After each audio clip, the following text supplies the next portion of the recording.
hanya dengan Rp15.000 per bulan, Anda telah turut berpartisipasi dalam menyebarkan dakwah bersama Tarbiyah Sunnah. Barakallahu fikum. أنفسنا والسيئات أعمالنا من يهده الله فلا مضل له ومن يضلل فلا هادي له وأشهد أن لا إله إلا الله وحده لا شريك له وأشهد أن محمدا عبده ورسوله يا أيها الذين آمنوا اتقوا الله حق تقاته ولا تموتن إلا وأنتم مسلمون وبعد. Alhamdulillah, kembali kita berjumpa melanjutkan kajian kitab Al-Irsyad ila Sahihil I'tiqad. Kita sedang membahas masalah rukun iman yang ke-6 dan kita sedang membahas poin-poin yang terkandung di dalam rukun iman yang ke-6. Dan sekarang kita akan berbicara tentang poin terakhir dari kandungan iman kepada hari akhir, yaitu beriman kepada adanya surga dan neraka. Iman kepada surga dan neraka setidak-tidaknya mencakup 3 poin. Poin yang pertama adalah kaunuhuma haqqan la raiba fiha wala syak wa anna an-nara daru a'da'illah wal jannah daru awliyaih. Poin pertama adalah bahwa keberadaan surga dan neraka itu benar-benar ada. Tak ada keraguan. Tak ada sama sekali syak dalam hal ini. Adapun neraka itu negeri tempat tinggalnya musuh-musuh Allah. Orang-orang yang ingkar kepada ajaran Allah Azza wa Jalla, yang tidak meyakininya, yang menentang para nabi, para rasul, para duatnya. Sedangkan surga adalah negeri tempat tinggal kekasih-kekasih Allah Azza wa Jalla. Jadi wajib bagi kita meyakini bahwa surga dan neraka bukan hayalan, bukan hanya sekadar omong kosong atau sesuatu yang fiktif, tapi benar-benar real, nyata, dan pasti manusia akan mengalami hidup di salah satu di antara kedua negeri akhirat ini, yaitu surga dan neraka. Allah Azza wa Jalla berfirman dalam Al-Baqarah 24 dan 25. Kata Allah Azza wa Jalla, "Fattaqun nar allati waquduha an-nas wal hijara u'iddat lil kafirin wa basyiril ladzina amanu wa 'amilus salihati anna lahum jannatin tajri min tahtihal anhar."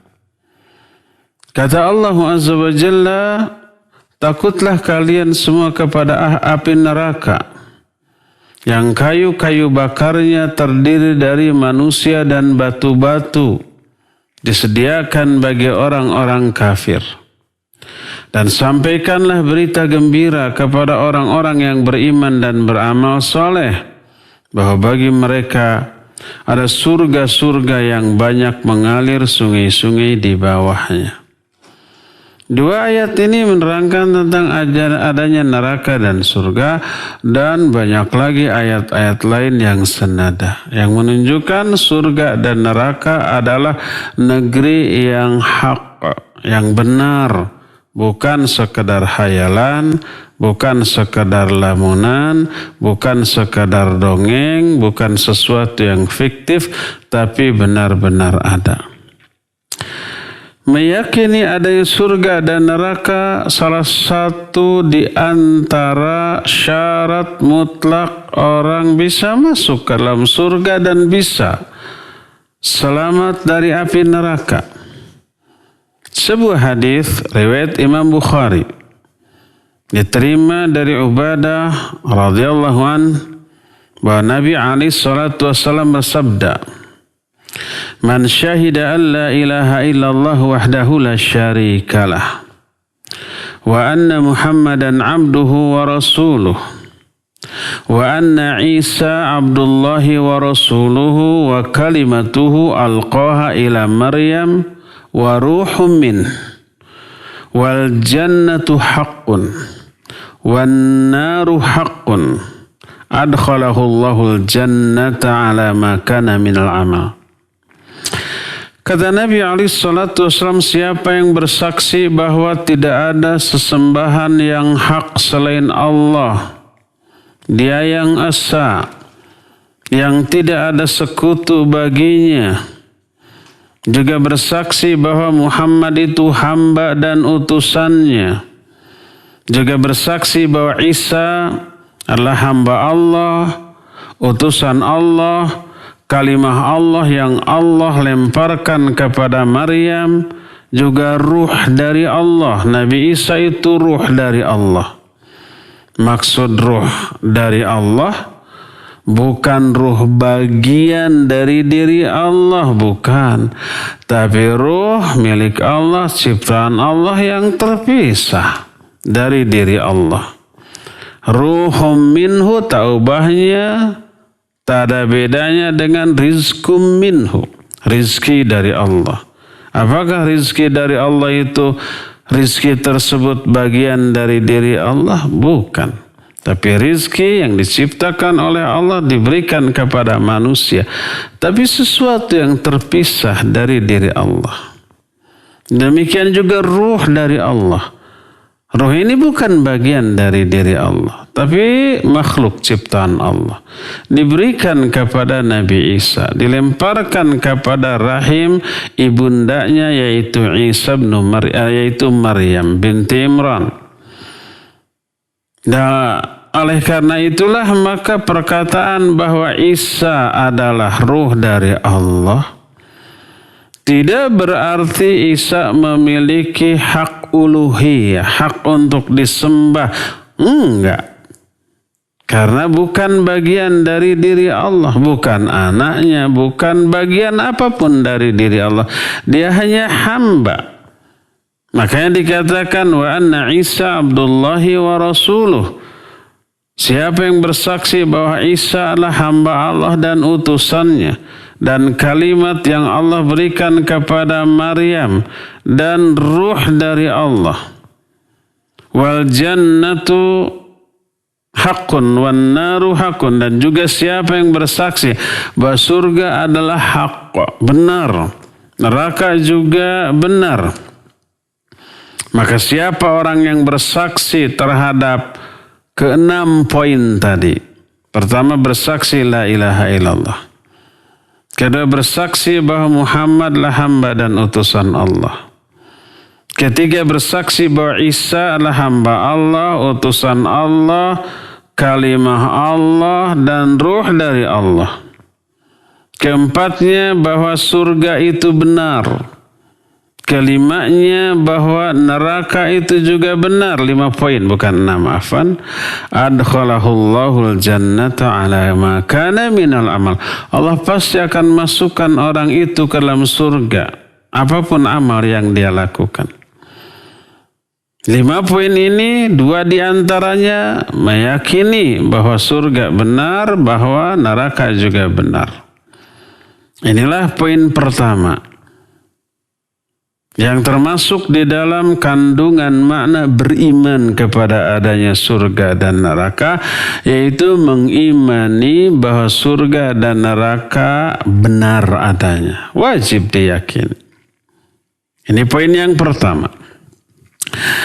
Poin yang kedua, i'tiqadu wujudihima al-an. Kedua, termasuk bagian dari iman kepada adanya surga dan neraka adalah meyakini bahwa surga dan neraka itu sudah ada sekarang. Bukan belum terus nanti diciptakannya di akhirat, bukan. Sudah ada, cuma memang beda alam. Bukan di alam dunia, tapi di alam gaib. Keberadaan surga dan neraka sekarang ini ditegaskan oleh Al-Quran juga oleh hadis yang sahih. Di antara ayat Al-Quran adalah u'iddat lil muttaqin. Surga itu telah disediakan bagi orang-orang yang bertakwa. U'iddat lil kafirin. Neraka itu telah disediakan bagi orang-orang yang kafir. Allah pun menyatakan dalam ayat lain, "Fala ta'lamu nafsum ma ukhfiya lahum min qurrati a'yun jazaa'an bima kanu ya'malun." Jiwa manapun tidak mengetahui apa yang disembunyikan bagi mereka berupa kebahagiaan. Masya Allah sembunyikan di surga, tapi sudah ada sebagai balasan atas apa yang mereka amalkan. Ketika Nabi SAW Mi'raj, naik ke atas langit, ke Sidratul Muntaha. Di sana beliau melihat Jibril dalam bentuk yang asli. Sampai ke Sidratul Muntaha. Di samping Sidratul Muntaha itu ada surga ma'wa. Beliau melihat, mengalami kejadian yang luar biasa sebagai tanda-tanda kebesaran Allah Azza wa Jalla. Diterangkan dalam surah An-Najm, Allah menyatakan, "Walaqad ra'ahu nazlatan ukhra inda sidratil muntaha indaha jannatul ma'wa idh yaghsha sidrata ma yaghsha ma zaghal basaru wa ma tagha laqad ra'a min ayati rabbihil kubra." Sesungguhnya Nabi SAW telah melihat Jibril dalam bentuk yang asli di kali yang lain, di saat yang lain. Di mana? Inda Sidratul Muntaha. Di Sidratul Muntaha. Ketika Mi'raj. Indaha Jannatul Ma'wa. Di samping Sidratul Muntaha ini ada surga Ma'wa. Saat itu sudah ada. Sudah kelihatan oleh Nabi SAW. Bahkan beliau melongok ke dalamnya. Sudah ada. Di samping Sidratul Muntaha itu ada surga Ma'wa. Indaha Jannatul Ma'wa. Idh yaghsha sidrata ma yaghsha ma zaghal basaru wa ma tagha. Ketika itu Sidratul Muntaha ditutupi oleh sesuatu yang menutupinya. Warna-warni yang indahnya luar biasa. Hati, pikiran, atau pandangan mata tidak bisa terlepas saking takjub dan terpesona. Laqad ra'a min ayati rabbihil kubra. Sungguh Nabi SAW saat itu telah melihat tanda-tanda kekuasaan Allah yang nyata. Dan ini menunjukkan surga ma'wa itu sudah ada. Diterangkan dalam hadis sahih riwayat Imam Al-Bukhari dalam kitab sahihnya. Diterima dari Ibnu Umar radhiyallahu anhuma. Berkata Rasulullah sallallahu alaihi wa alihi wasallam, "Idza mata ahadukum fa innahu yu'radu alaihi maq'aduhu bil ghadati wal 'ashyi. Fa in kana min ahli jannah fa min ahli jannah. Wa in kana min ahli nar fa min ahli nar." Kata Nabi SAW, apabila salah seorang di antara kalian mati, masuk ke alam kubur, bukan ke kuburan, mau dikuburkan mau tidak, si mayit tetap dia masuk ke alam kubur. Apalagi yang dikuburkan. Yang tidak dikuburkan pun baik dia dibakar, diawetkan dalam bentuk mumi, atau dimakan binatang buas, nyebur di laut dimakan oleh ikan, jasadnya tidak dikuburkan. Tetap nanti dia masuk ke alam kubur. Alam kubur nama lain dari alam barzakh. Alam gaib yang kita tidak tahu di mana. Alam kubur itu disebut alam kubur karena umumnya orang mati dikuburkan. Walaupun tidak semua orang mati dikuburkan. Karena keumuman orang yang mati dikuburkan disebut aja alam kubur.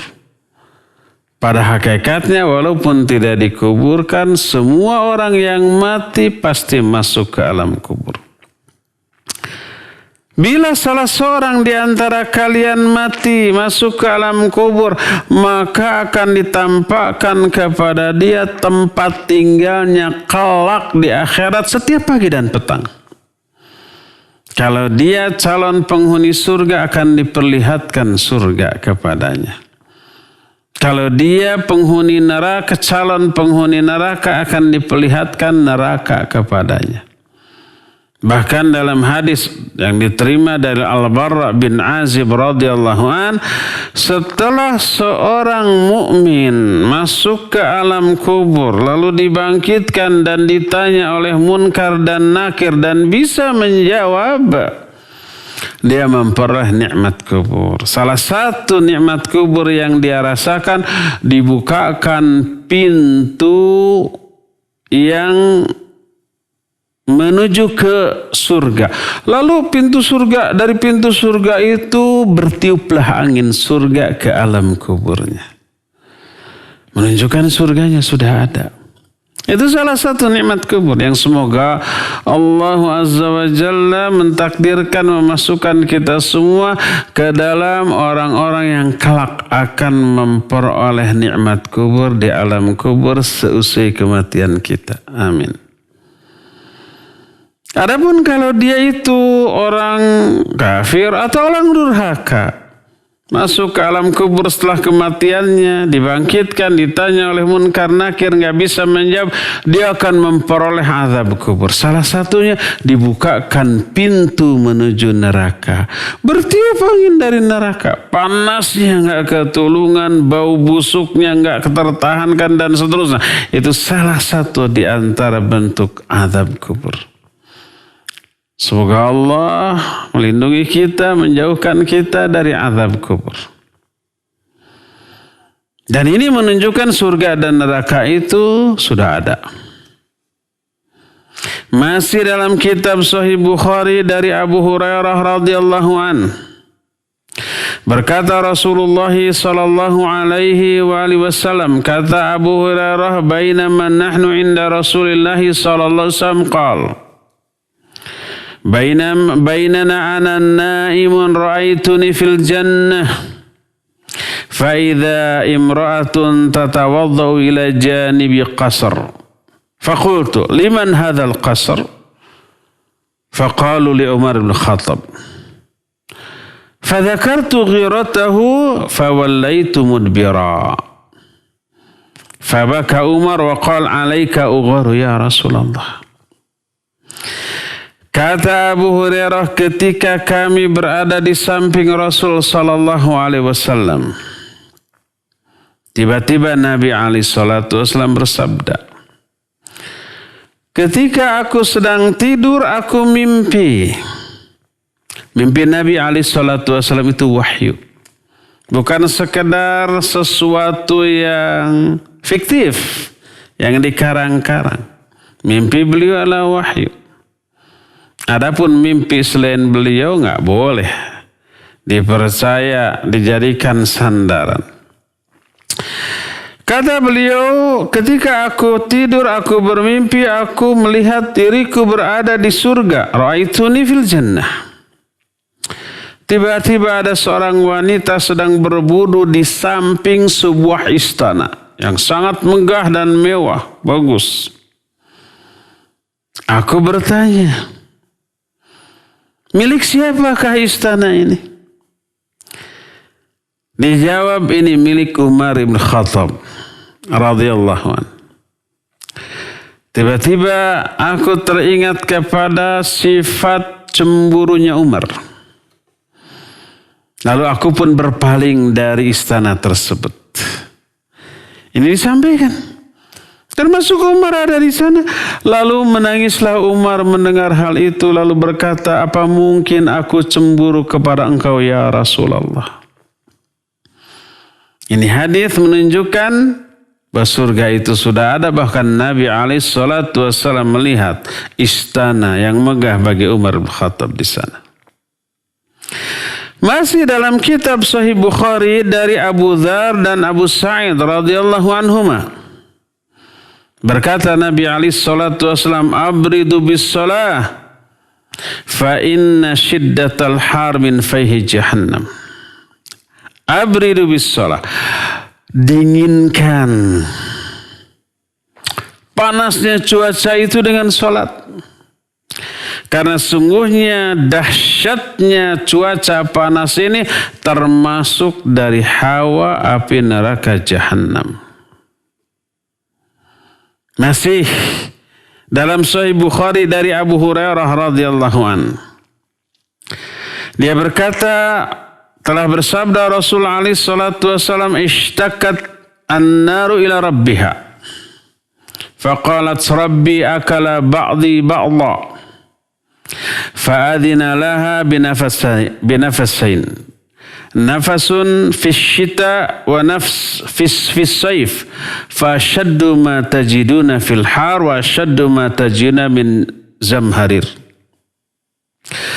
Kata Nabi alaihi salatu wassalam, neraka curhat kepada Allah azza wa jalla. Dia berkata, neraka itu bisa bicara. Kata siapa? Kata Allah azza wa jalla. Dalam Al-Quran juga kata Nabi SAW dalam hadisnya. Dalam Al-Quran Allah menyatakan, "Yauma naqulu li jahannam halim talati fataqulu hal min mazid." Pada hari itu, hari kiamat nanti itu di akhirat, kami berkata kepada neraka Jahannam, "Halim talati, apakah kamu sudah penuh?" Neraka menjawab, "Hal min mazid." Masih ada enggak tambahan? Masih kosong neraka saat itu. Masih ada enggak tambahan? Luasnya neraka itu mencukupi seluruh jumlah makhluk yang masuk ke dalam neraka. Para jumlah makhluk yang masuk dalam neraka luar biasa, jauh lebih banyak daripada penghuni surga. Ya ada manusia, ya ada bangsa jin, ya ada para malaikat yang ditugaskan menyiksa di dalam neraka, ya ada juga alat-alat penyiksa, binatang-binatang yang ada di neraka, ular, kalajengking atau yang sejenisnya. Terlebih ukuran para ahli neraka besarnya luar biasa. Gigi gerahamnya aja sebesar gunung Uhud loh, itu giginya. Bagaimana mulutnya, bagaimana kepalanya, bagaimana badannya.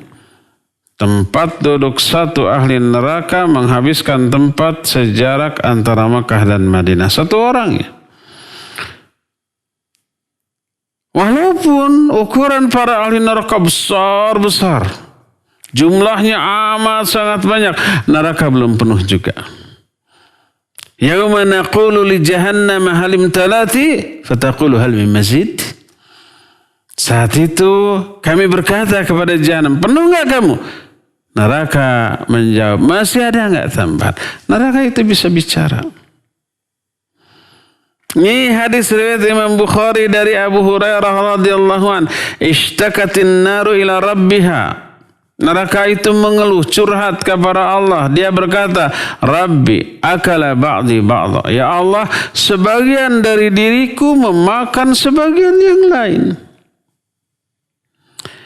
Maka Allah mengizinkan kepada neraka untuk bernafas 2 kali dalam setahun. Bernafas ketika musim dingin dan ketika musim panas.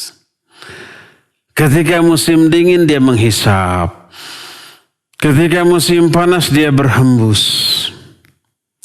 Maka ketika dia menghembuskan nafasnya, itulah puncaknya musim panas di dunia. Di belahan negeri tertentu. Dan ketika dia menghisap, itu puncaknya musim dingin. Musim panas dan musim dingin tidak lepas dari apa? Dari pengaruh kondisi neraka. Menunjukkan neraka sudah ada. Wajib kita yakin. nggak masuk akal. Memang karena akal kita terbatas. Tidak bisa menjangkau memahami semua masalah. Apalagi perkara gaib. Dan hadis itu menunjukkan neraka sudah ada. Masih dalam kitab Sahih Bukhari dari Ibnu Abbas radhiyallahu anhuma, juga dari Rafi bin Khudaij, juga dari Aisyah serta Ibnu Umar radhiyallahu anhum ajmain. Berkata Rasul alaihi salatu wasallam, al-huma min fayhi jahannam fabriduha bil ma. Demam itu, meriang itu, panas dingin itu termasuk hawa neraka jahanam, maka dinginkan dia dengan air. Dan banyak lagi hadis-hadis lain yang menjelaskan bahwa surga dan neraka sudah ada. Termasuk Sahihain, riwayat Imam Bukhari dan Imam Muslim yang berbicara tentang peristiwa salat khusyuf atau salat kusuf, salat gerhana matahari yang pernah terjadi di zaman Rasul sallallahu alaihi wasallam. Beliau saat itu salat 4 rakaat dalam 2 rakaat. Makna 4 rakaat dalam 2 rakaat itu, 1 rakaatnya ada 2 kali Fatihah, 2 kali ruku, 2 kali i'tidal. Kalau sujudnya, duduknya biasa. Dalam 1 rakaat ada 2 Fatihah, 2 ruku. Maka disebut 4 rakaat dalam 2 rakaat. Salat kusuf, salat gerhana itu 2 rakaat. Tapi setiap rakaatnya ada 2 kali Fatihah, 2 kali ruku. Dan panjang. Pertama takbir, kemudian baca iftitah, kemudian baca surat, baca Fatihah, terus baca surat panjang. Lalu ruku. Lalu i'tidal, bangkit, setelah bangkit baca Fatihah lagi. Baca surat lagi yang juga panjang walaupun tidak sepanjang yang tadi. Setelah itu ruku lagi. I'tidal lagi. 2 kali berdiri Fatihah, 2 kali ruku, 2 kali i'tidal. Setelah itu baru sujud, duduk, sujud lagi, berdiri lagi. Rakaat kedua juga kayak begitu. Ketika beliau sholat, tiba-tiba beliau itu mengulurkan tangannya sambil maju seperti mau meraih sesuatu. Terlihat oleh para sahabat. Itu setiap ketika sedang sholat. Ketika itu tiba-tiba beliau mundur pantang-panting seperti menghindari sesuatu di dalam sholatnya. Ketika beres sholat, para sahabat bertanya, kenapa demikian? Kemudian beliau menjawab. Kata beliau, uridat alayya jannatu wan nar. Diperlihatkan kepadaku ketika tengah-tengah sholat itu surga dan neraka. Maka ketika aku melihat surga, aku melihat buah-buahan yang dekat untuk dipetik. Lalu aku ulurkan tanganku sambil maju melangkah. Dan itu terjadi ketika kalian melihat aku mengulurkan tanganku sambil maju melangkah. Tiba-tiba diperlihatkan kepadaku api neraka. Maka aku mundur pantang-panting karena takut tersambar oleh api. Dan itu ketika kalian melihat aku mundur ke belakang di dalam sholatku. Oleh karena itulah maka Nabi SAW menyatakan lam ara mandaran kal yaumi afdha. Aku tidak pernah melihat pemandangan yang lebih mengerikan dibanding hari tersebut. Beliau melihat surga dan neraka. Dan ini menunjukkan surga dan neraka itu sudah ada. Dalam Sahih Muslim dari Abu Hurairah radhiyallahu an, Rasul alaihi salatu wasallam bersabda, "Lamma khalaqallahu al-jannata wan nar arsala Jibril ilal jannah faqal idhab fanzur ilaiha wa ma'adadtu li ahliha fiha. Ketika Allah telah menciptakan surga, Allah utus malaikat Jibril. Kemudian kata Allah kepada Jibril, kamu pergi lihat surga beserta semua yang aku siapkan untuk calon penghuni surga. Jibril pun pergi melihat surga, lalu kembali lalu mengatakan, kata Jibril, tak ada seorang pun yang mendengar indah dan nikmatnya surga kecuali pasti mereka akan memasukinya. Karena tertarik, teriming-iming, pasti akan berupaya untuk bisa memasukinya.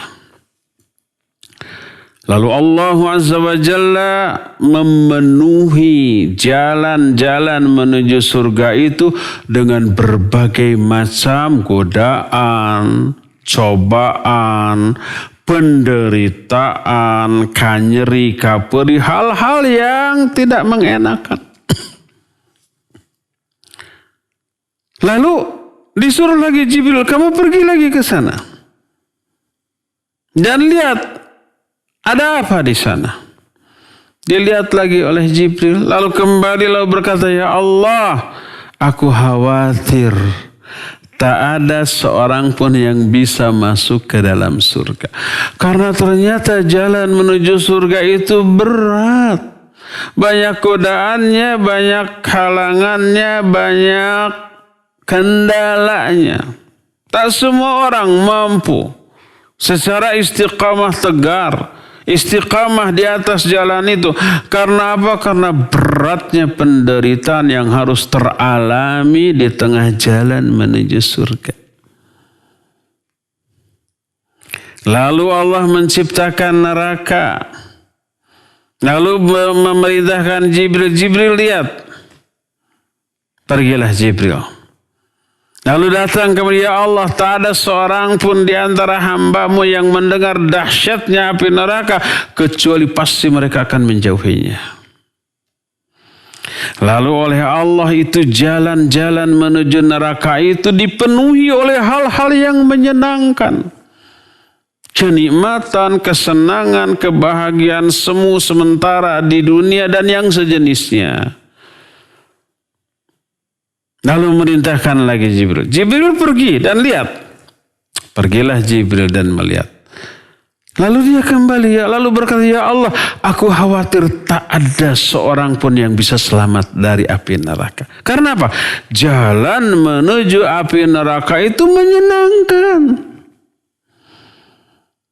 Membahagiakan dengan kebahagiaan yang semu dan sementara, tapi menggiurkan.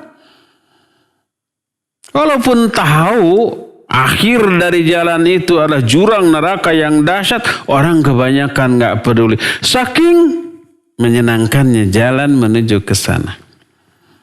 Coba tanya para pelaku dosa dan maksiat, tahu nggak bahwa dosa dan maksiat ini terancam oleh api neraka? Tahu. Dan kenapa dilakukan? Menyenangkan. Tanya kepada para koruptor, tahu nggak korupsi itu ancamannya neraka? Tahu. Kenapa dilakukan? Karena menyenangkan di dunia. Tanya kepada para pemabuk, penjudi, pencuri, pezina, dan yang sejenisnya, tahu nggak bahwa itu terancam dengan ancaman neraka? Tahu. Kenapa nekat dilakukan? Karena menyenangkan. Hadis ini menunjukkan atau menjelaskan dengan tegas bahwa surga dan neraka itu sudah diciptakan. Sudah ada. Dan itu wajib diyakini berdasarkan nas keterangan Al-Quran dan sunnah yang sahihah. Inilah poin yang kedua yang wajib diyakini tentang surga dan neraka. Pertama, meyakini surga dan neraka itu hak benar-benar. Bukan hayalan, bukan fiktif, bukan dongeng. Kedua, surga dan neraka ini sudah ada. Ketiga, i'tiqadu dawamihima wa biqaihima biibqaillahi lahuma wa annahuma la tanfiyani abadan wa la yafni man fihima. Ketiga, meyakini keabadian surga dan neraka. Karena Allah yang menyatakan surga dan neraka ini abadi.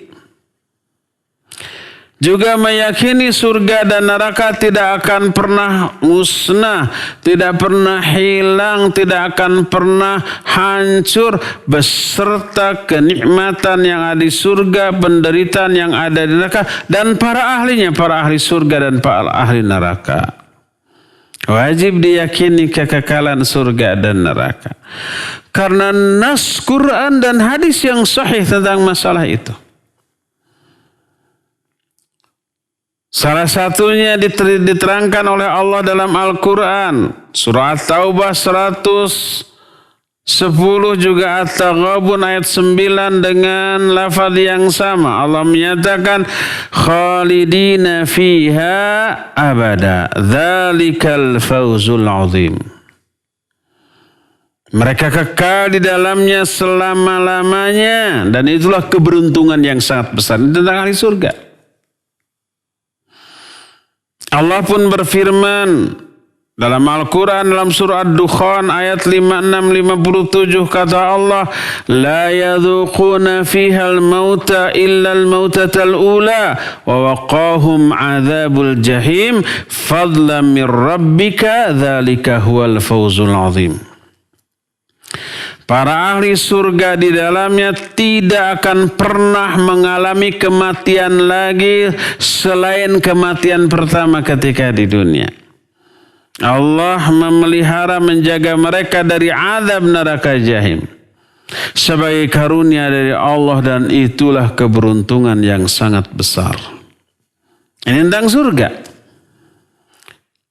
Khalidina fiha abada radhiyallahu anhum wa radu'an dzalikal fawzul azim. Mereka kekal di dalamnya selama-lamanya. Allah ridha kepada mereka, mereka pun ridha kepada Allah, dan itu sebuah keberuntungan yang sangat besar. Ayat-ayat yang senada dengan itu amat sangat banyak. Ada khalidina fiha tambah dengan abada. Khalidina mereka fiha, mereka kekal dalamnya, abada, selama-lamanya. Takkid, penguat dari kekekalan mereka. Kekekalan mereka di surga itu ditakkid, dikuatkan, ditekankan, ditegaskan dengan lafaz abada. Khalidina saja itu sudah menunjukkan kekal, khalid. Ditambah dengan abada.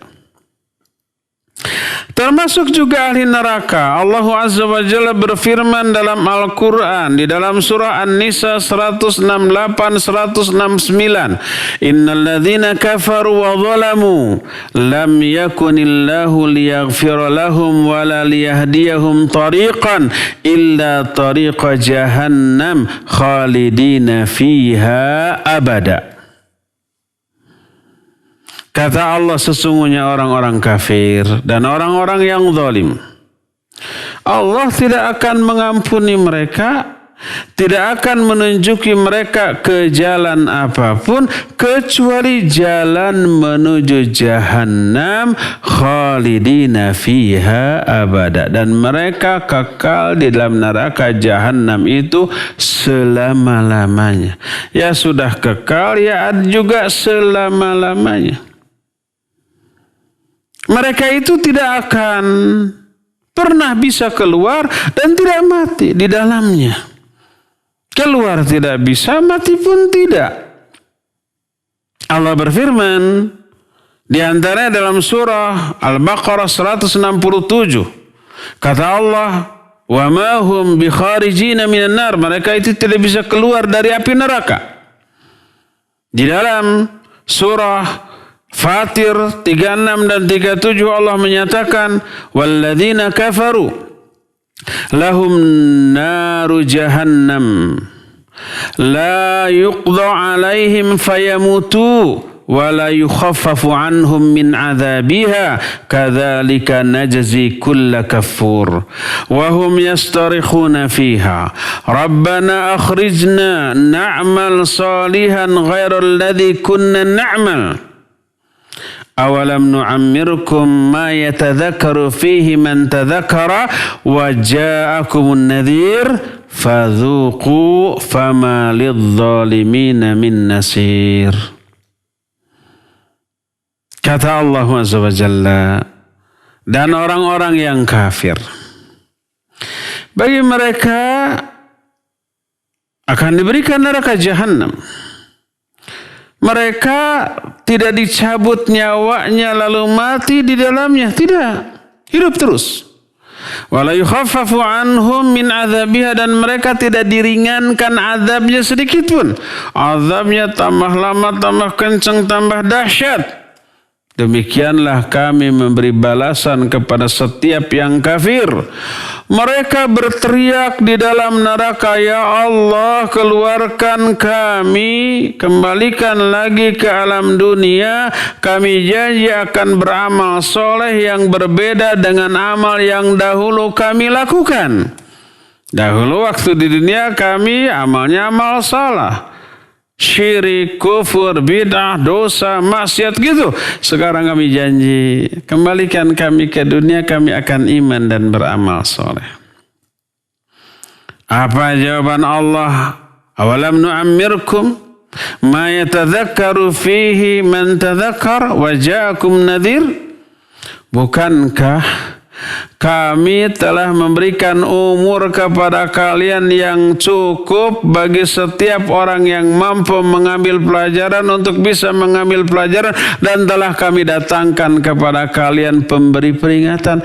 Ada para nabi, ada para rasul, umurnya cukup panjang untuk mengambil pelajaran. Para nabi, para rasul sudah tidak ada, ada penerusnya, para ulama, para ustadznya, para duatnya, para mubalignya, menyampaikan apa yang disampaikan oleh para nabi dan para rasul dari wahyu Allah.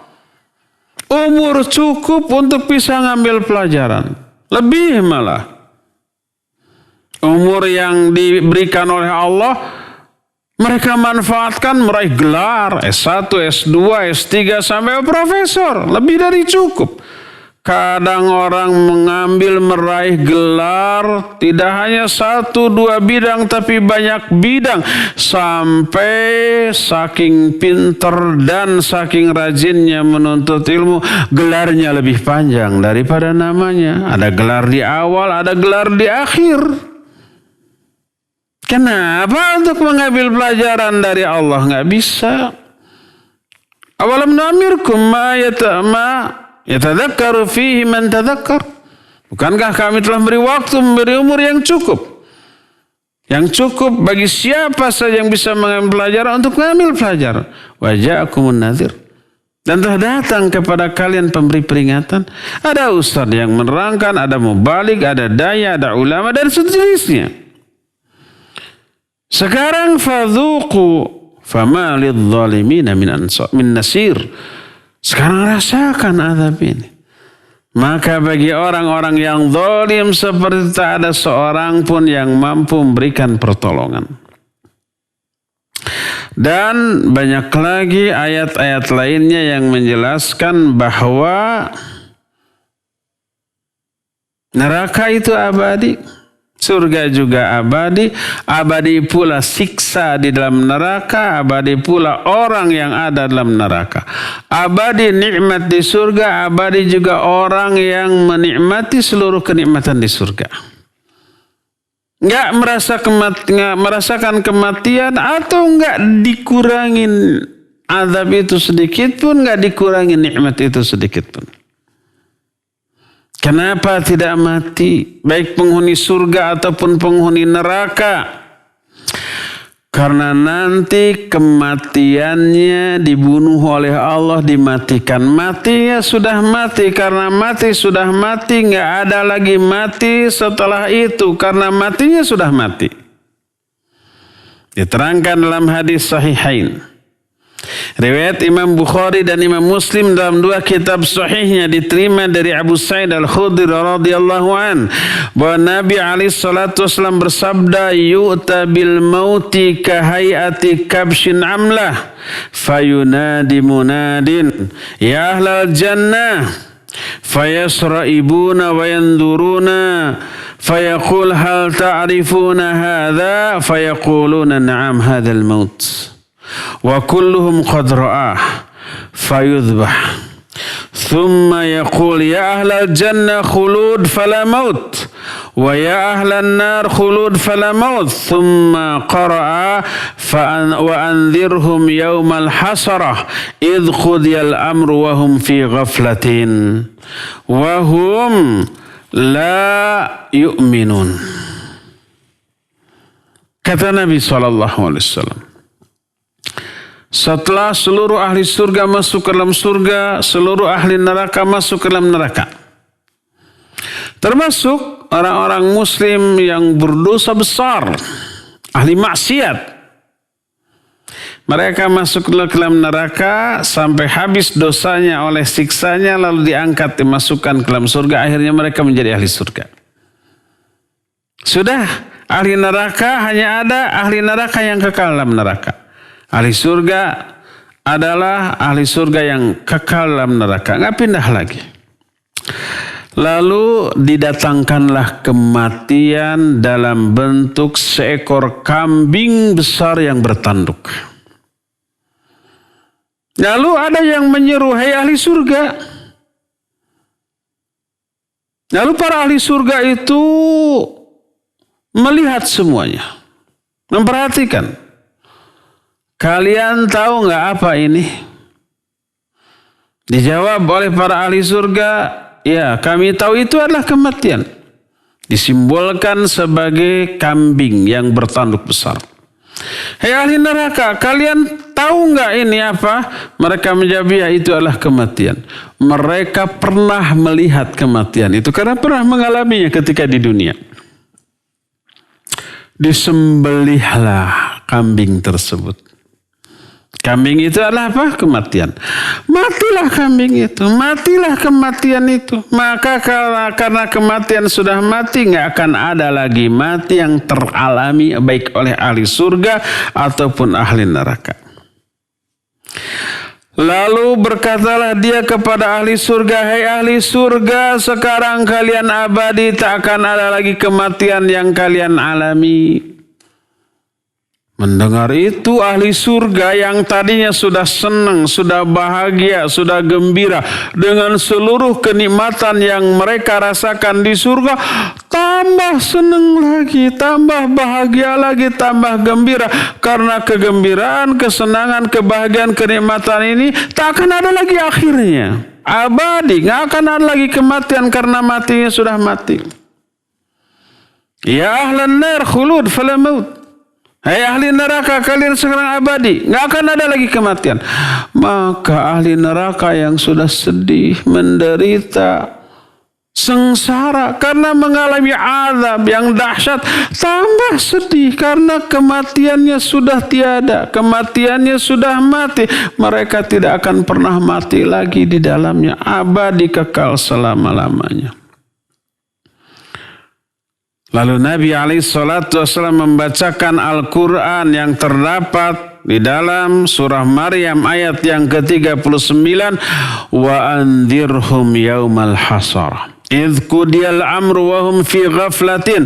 Berikan peringatan kepada mereka tentang hari penyesalan ketika ditetapkan urusan dari Allah, putusan dari Allah.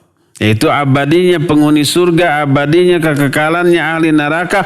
Wahum fi ghaflatin, dalam keadaan mereka ketika di dunia lalai tentang adanya surga dan neraka, lalai tentang keabadian dan surga dan neraka. Kasih peringatan tentang akan adanya hari penyesalan nanti di akhirat ini. Wahum la yu'minun, tapi mereka itu tetap tidak mau beriman kepada Allah Azza wa Jalla. Ini semuanya menjelaskan kekalnya surga, kekalnya neraka. Kekalnya nikmat surga, kekalnya azab neraka. Kekalnya para penghuni di surga, kekalnya para penghuni di neraka. Inilah poin yang ketiga, keimanan kita tentang surga dan neraka. Setidaknya 3 poin inilah yang wajib kita imani tentang adanya surga dan neraka. Pertama, surga dan neraka adalah hak, benar-benar ada. Bukan hayalan, bukan impian, bukan fiktif, bukan mitos, bukan dongeng. Tapi benar-benar ada. Kedua, surga dan neraka sudah ada sekarang ini. Al-Quran dan hadis menerangkan hal itu.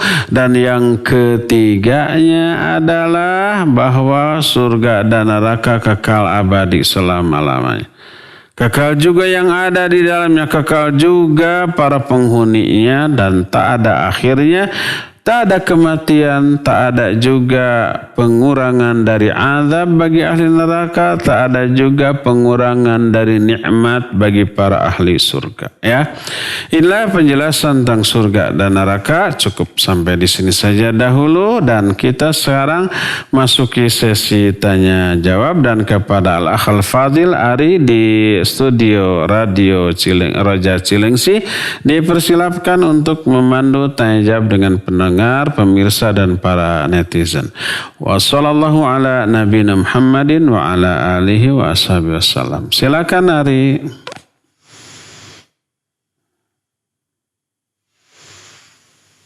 Taib Ustaz, barakallahu fikum, jazakallahu khairan, terima kasih atas bimbingan dan pelajaran yang bermanfaat di kesempatan sore hari ini. Semoga menjadi tambahan ilmu untuk kita semuanya. Allah mudahkan kita untuk mengamalkannya dalam ketaatan. Selanjutnya kami berikan kesempatan untuk pemirsa dan pendengar bisa menghubungi nomor kami di 0218236543. Sebutkan nama Anda dan dari mana Anda berasal. Kami harapkan pertanyaan yang Anda ajukan berkesesuaian dengan pembahasan yang telah Ustadz sampaikan. Untuk pesan singkat di 0819896543. Silakan bagi penelpon yang pertama. Halo. Halo, Assalamualaikum. Waalaikumsalam. Dengan Bapak siapa ini, di mana? Dengan Taslih dari Bandung. Silakan Bapak pertanyaannya. Barakallahu fiik Ustaz. Saya bertanya, kalau saya mendengar pernah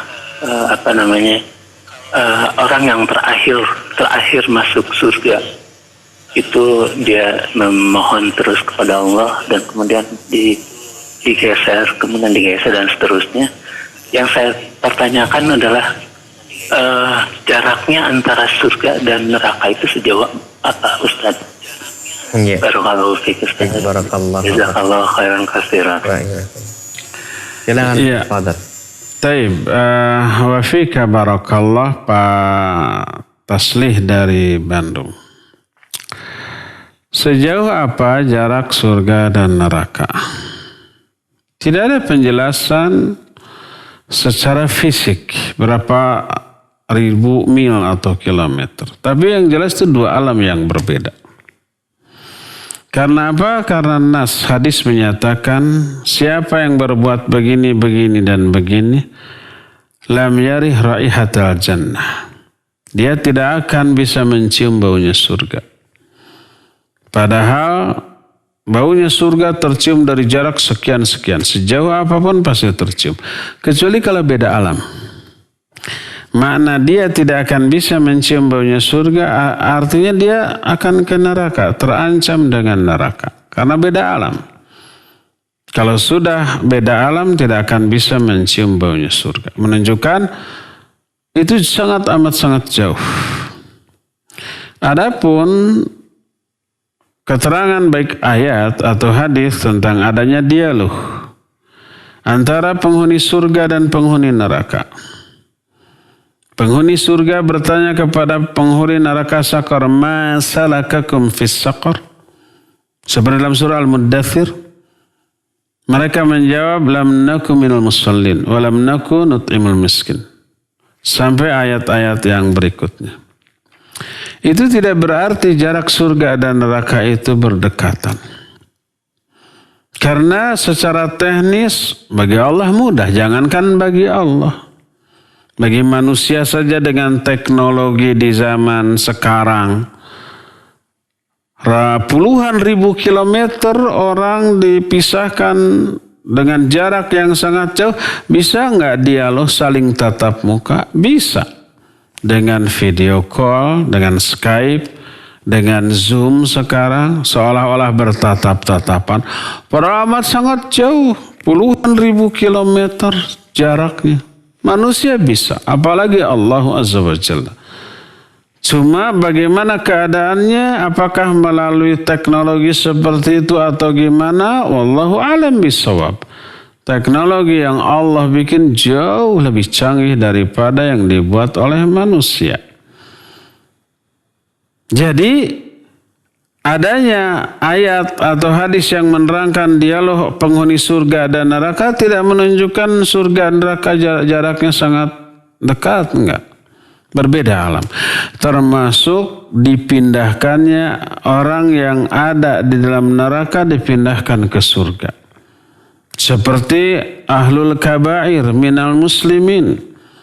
Orang-orang yang berdosa besar dari kalangan kaum muslimin. Dosanya lebih besar, lebih banyak daripada pahalanya. Mereka dimasukkan dulu ke dalam neraka.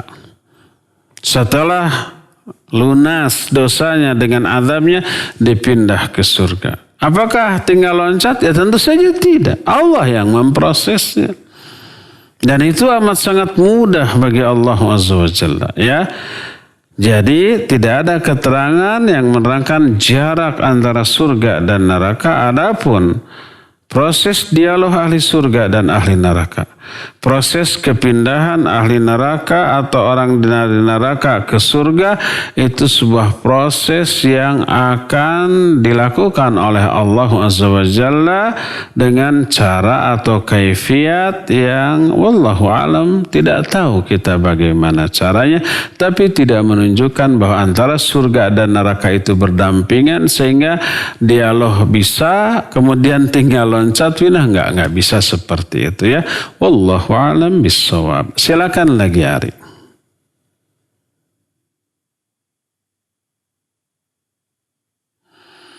Baik, Ustaz, barakallahu fikum. Terima kasih atas penjelasan yang bermanfaat ini.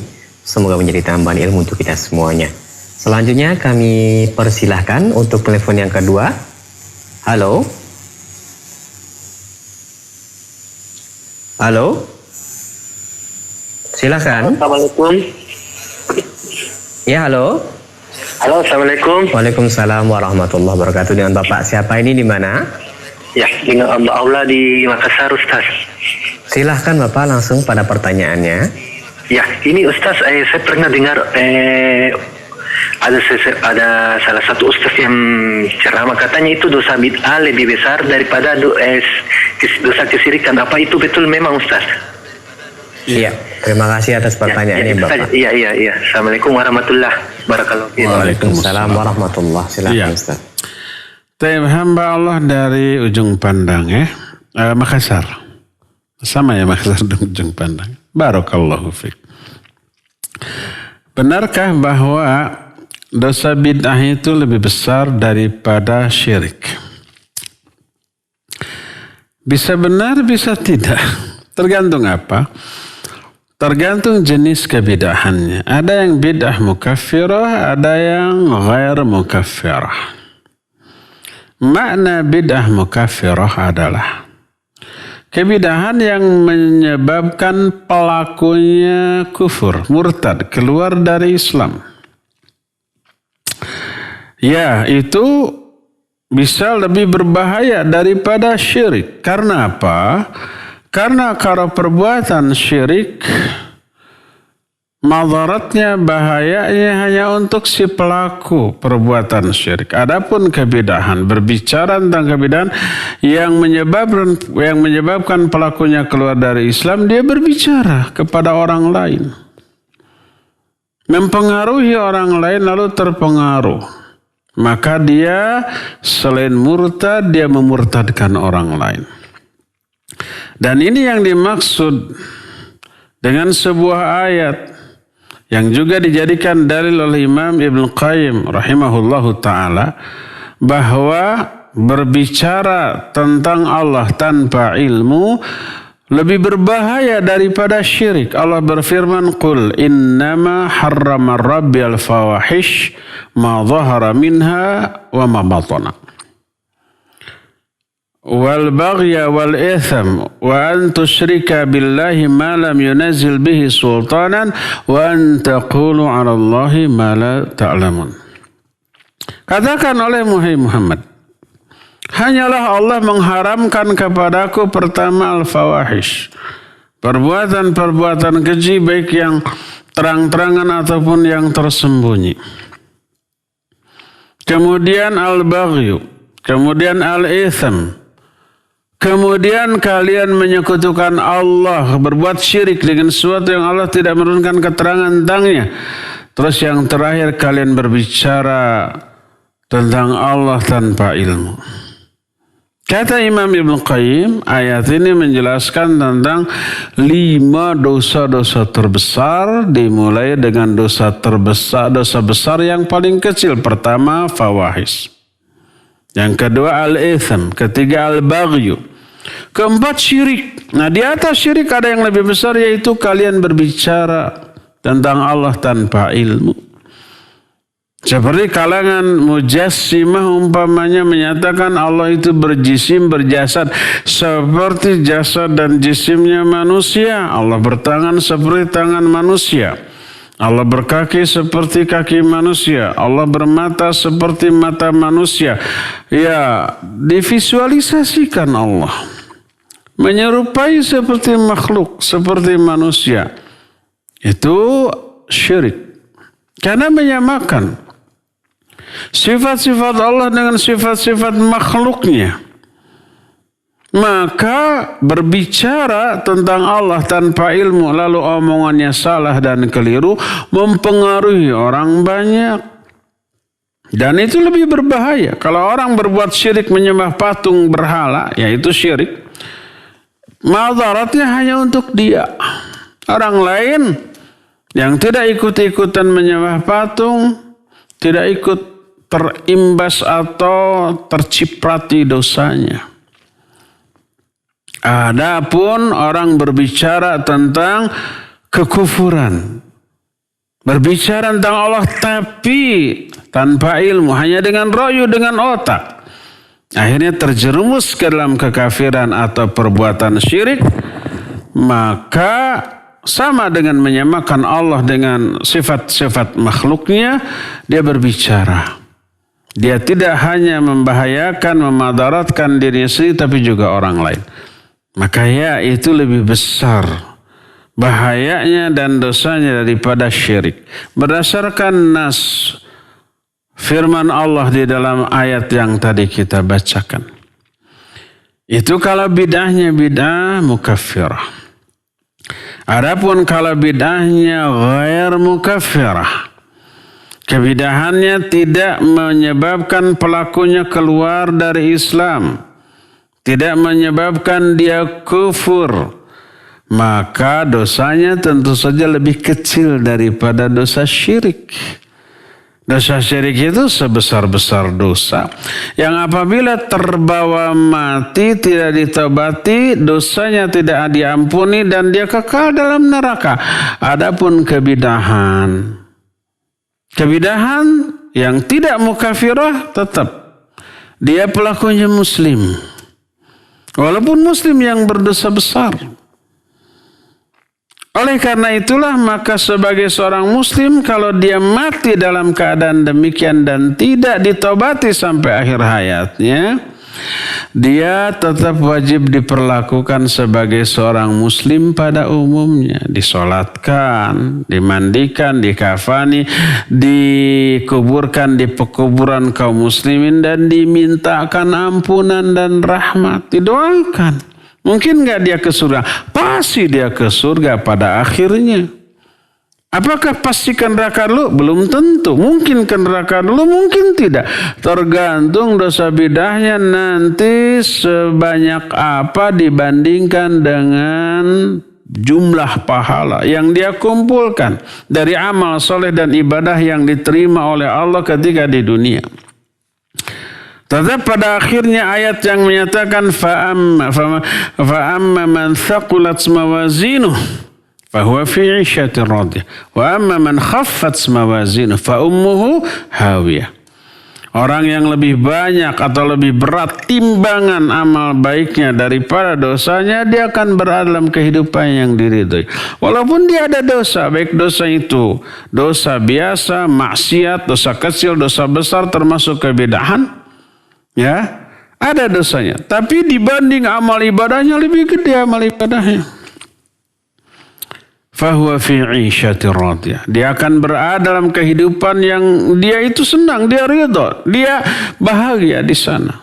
Dosanya terampuni oleh banyak hal, banyak faktor penghapus dosa. Wa amma man khaffat mawazinuh. Adapun orang yang ringan pahala kebaikannya, yang lebih besar, yang lebih banyak, yang lebih berat adalah dosanya, fa ummuhu hawiyah. Maka tempat kembalinya ke neraka hawiyah. Baik dosa ini karena maksiat, karena kedurhakaan atau karena kebidahan. Tapi bidah yang ghair mukaffirah, maka dia ke neraka terlebih dahulu tapi tidak akan selama-lamanya. Dia sementara karena matinya sebagai seorang muslim, walaupun muslim yang berdosa besar, baik dosa besarnya karena maksiat ataupun karena kebidahan. Walhasil harus dirinci, betulkah kebidahan lebih berbahaya dan lebih besar dosanya daripada syirik? Tergantung. Kalau kebidahannya adalah bidah yang mukafirah, ya. Tapi kalau ghair mukafirah tentu saja dosanya di bawah dosa syirik, ya. Demikian wallahu a'lam bissawab. Silakan lagi.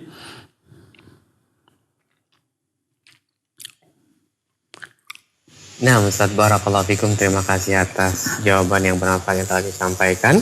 Semoga menjadi jawaban untuk penanya dan kita semuanya. Berikut kami bacakan dari pesan singkat pertanyaan yang telah masuk dari hamba Allah. Assalamualaikum warahmatullahi wabarakatuh. Ustaz mau bertanya, bagaimana bentuk penghuni surga dan neraka?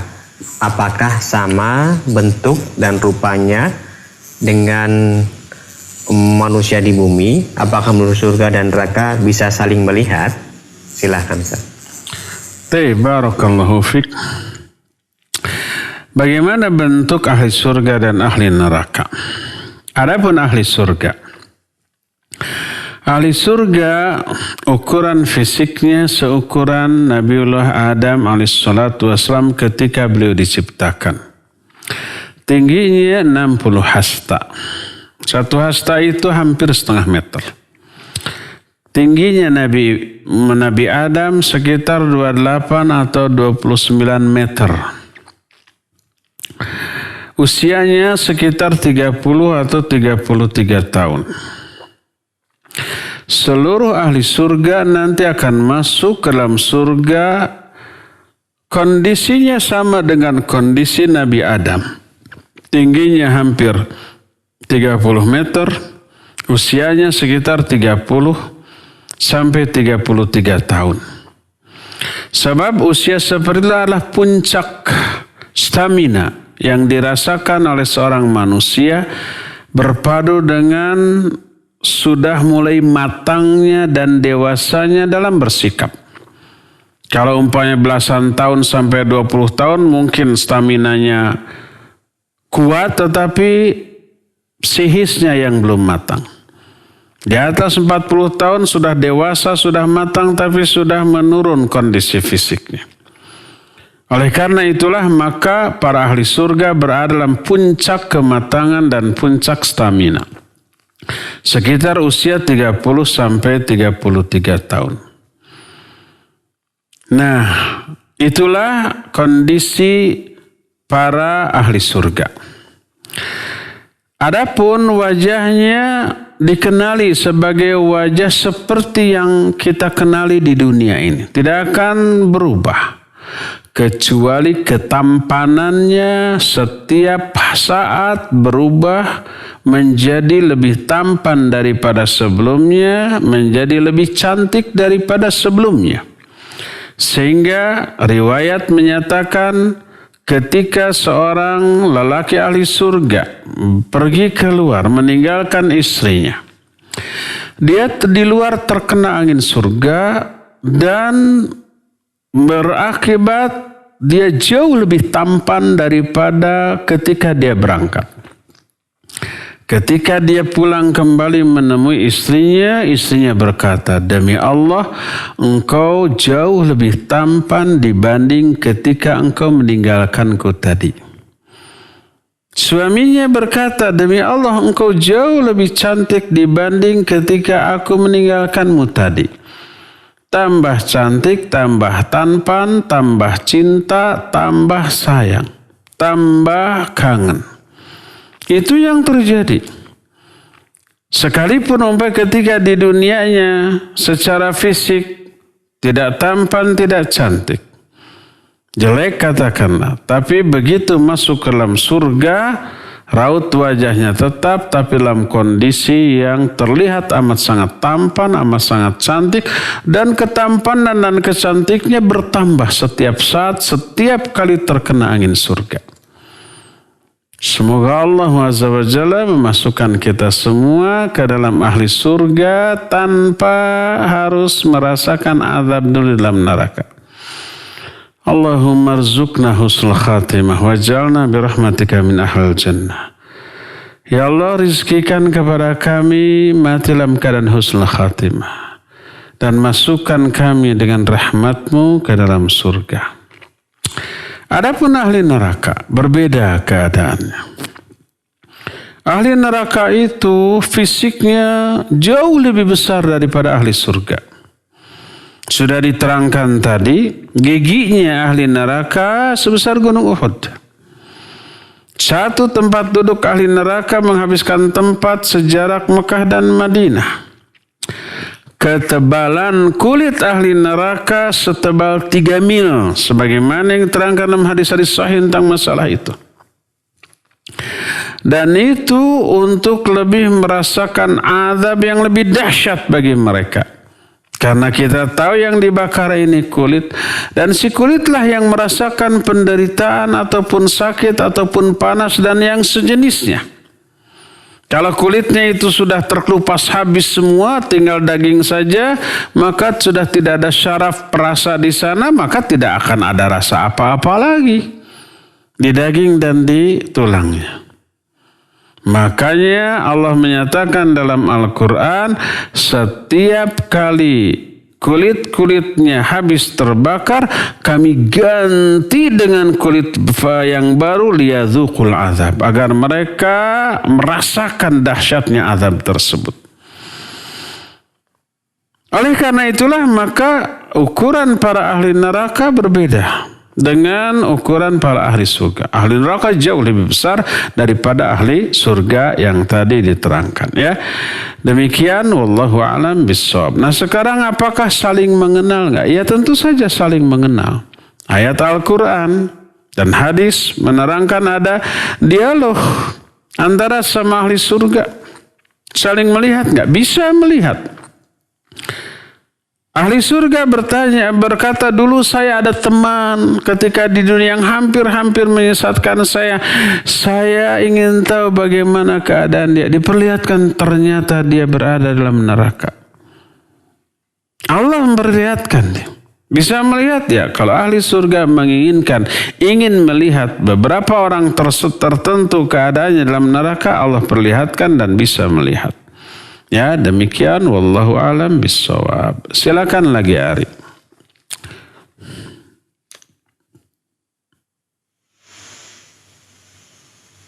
Baik, Ustaz, barakallahu fikum. Pertanyaan berikutnya dari Abdullah di Subang. Assalamualaikum Pak Ustadz.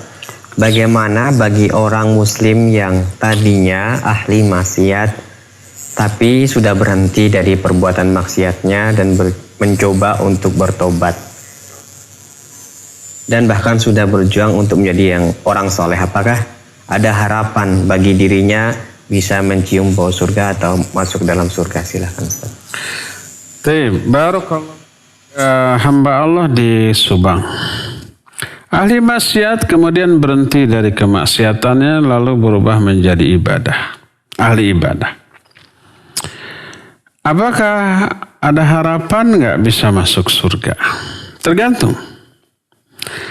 Apakah dia tobat atau tidak? Berhenti dari maksiat belum tentu tobat dari maksiat itu. Tergantung alasan berhentinya. Kalau berhentinya karena memang hilang kemampuan untuk bermaksiat, makanya dia berhenti. Berhenti belum tentu tobat. Sebagai contoh umpamanya orang tadinya mabuk-mabukan atau judi atau zina. Waliyadzubillah. Semoga Allah menjauhkan kita semua dari dosa-dosa besar yang keji tadi. Terus ternyata dia terkena penyakit. Paru-parunya rusak. Ginjalnya, lambungnya rusak karena sering mabuk, sering menarkoba. Makanya dia berhenti. Berhenti dari mabuk. Menyesal, bukan menyesal karena dosanya, tapi menyesal karena rusak bagian tubuhnya. Lalu berhenti. Apakah dia tobat? Enggak. Karena berhentinya bukan karena takut azab Allah, bukan. Karena takut dosa, bukan. Tapi karena hal di luar itu. Karena hilang kemampuan fisik untuk melakukan itu. Orang berjudi, bangkrut semuanya. Dia tidak bisa berjudi lagi, berhenti dari berjudi. Apakah dia berarti tobat? Enggak. Mungkin ada keinginan. Kalau saya punya uang, saya akan berjudi lagi. Kalau lambung saya, paru-paru saya, ginjal saya sembuh lagi dengan teknologi kedokteran modern, mungkin saya akan mabuk lagi.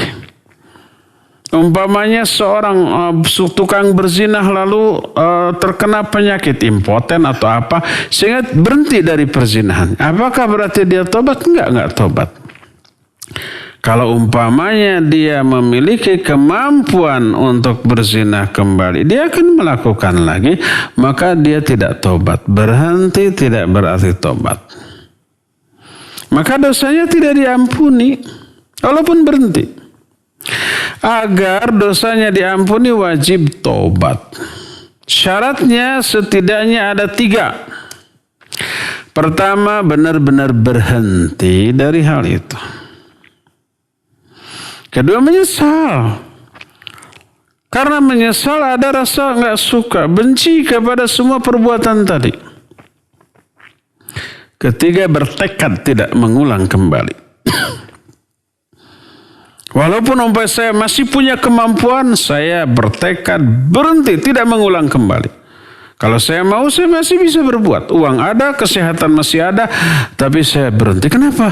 Takut dosa, takut murka. Azab Allah Azza wa Jalla dunia ataupun sampai akhirat. Makanya bertekad tidak mengulang kembali. Membenci semuanya itu.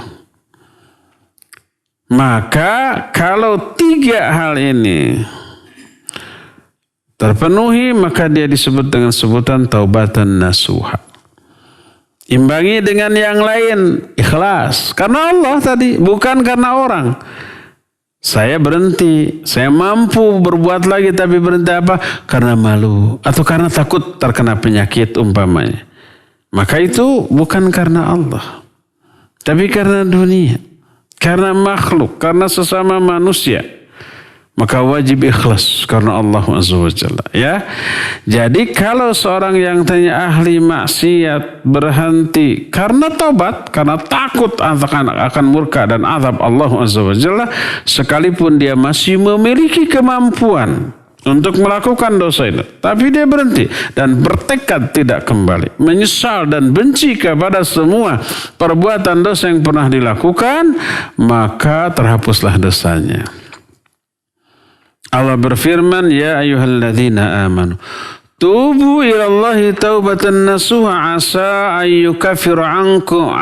rabbukum ayyukaffira ankum sayiatikum wa yudkhilakum jannat.